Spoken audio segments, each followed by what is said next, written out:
drone បានខ្លាចជាបាក់សែយន្តដ៏ពេញនិយមឬមិនអាចខ្វះបាននៅក្នុងវិស័យថតខ្សែភាពយន្តឃើញដូច្នេះហើយទើបក្រុមហ៊ុនផលិត drone ល្បីៗជាច្រើនកំពុងអភិវឌ្ឍសមត្ថភាពទៅលើផលិតផលរបស់ខ្លួនដើម្បីទាក់ទាញអ្នកប្រើប្រាស់ជាក់ស្ដែងកាលពីពេលថ្មីៗនេះដែរក្រុមហ៊ុន Parrot បានបង្ហាញនៅ drone ស៊េរីថ្មីមួយដែលមានឈ្មោះថា Energy FPV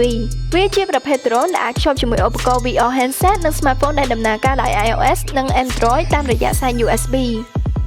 នោះមានន័យថា drone ស៊េរីថ្មីនេះអាចនាំយើងទៅកាន់ពិភពមួយហាក់បីដូចជាយើងកំពុងបណ្តែតខ្លួនហោះហើរលើអាកាសចឹង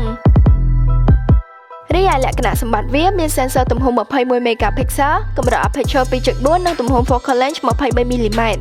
មិនត្រឹមតែប៉ុណ្ណោះវាមានល្បឿន shutter speed ពី1ដល់10000លើពីនេះទៀតវាក៏អាចថតវីដេអូបានក្នុងកម្រិត 4K លំដាប់កង់ 4K Ultra HD និង Full HD ផងដែរ Parrot Energy FPV នេះនឹងដាក់ឲ្យកំងចាប់ពីចុងខែនេះតទៅជាមួយកញ្ចប់តម្លៃ$799ដែលក្នុងនោះរួមមានកញ្ចក់ការពារឧបករណ៍បញ្ជាថ្ម USB Type C memory card ទំហំ 16GB និងស្លាបកង្ហារបន្ថែមងាកទៅមើលក្រុមហ៊ុន Go Cycle បានបញ្ចេញនៅកង់អគ្គិសនីបត់ចំនួនថ្មីរបស់ខ្លួនដែលកាន់តែមានភាពរហ័សជាងមុនជាមួយការបត់ទុកដោយចំណាយពេលត្រឹម10វិនាទីប៉ុណ្ណោះ GXI ជាប្រភេទកង់អគ្គិសនីបត់ដែលមានទម្ងន់ 17.5 គីឡូក្រាមដែលបំពាក់ជាមួយអាគុយដែលមានកម្លាំង 375 វ៉ាត់នៅក្នុងស៊ុមអាលុយមីញ៉ូមហើយវាក៏អនុញ្ញាតឲ្យអ្នកប្រើប្រាស់ធ្វើការដោះវាចេញពីតួខ្លួនបានយ៉ាងងាយស្រួលនិងឆាប់រហ័សទៀតផង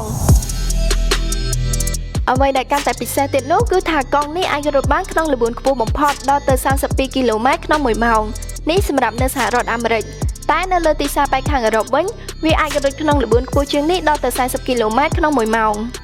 តាមមានប្រិយមិត្តណាខ្លះហើយដែលចាប់ចិត្តជាមួយកង់សង្ហានេះតែសូមកុំភ្ញាក់ផ្អើលអីណាព្រោះវាមានតម្លៃដល់ជិត$5000ឯណោះ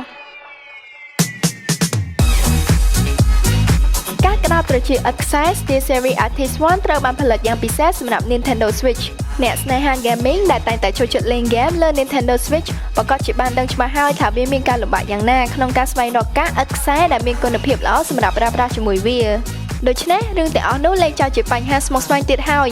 ដោយក្រុមហ៊ុន Steel Series បានបញ្ចេញការស្ដាប់ប្រភេទ wireless ដែលអាចភ្ជាប់ទៅកាន់ Nintendo Switch បានយ៉ាងងាយស្រួលបំផុត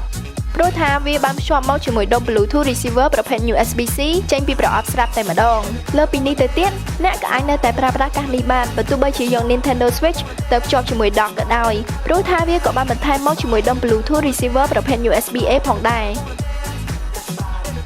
អរគុណប្រិយមិត្តទាំងអស់គ្នាដែលបានចំណាយពេលវេលាតាមដានទស្សនាវីដេអូនៅថ្ងៃនេះអ្នកអាចឆែកមើលដំណើរលេងខាងក្រោមដើម្បីស្វែងយល់បន្ថែមពីប្រធានបទដែលខ្ញុំបានបង្ហាញជូនអរគុណសូមជម្រាបលា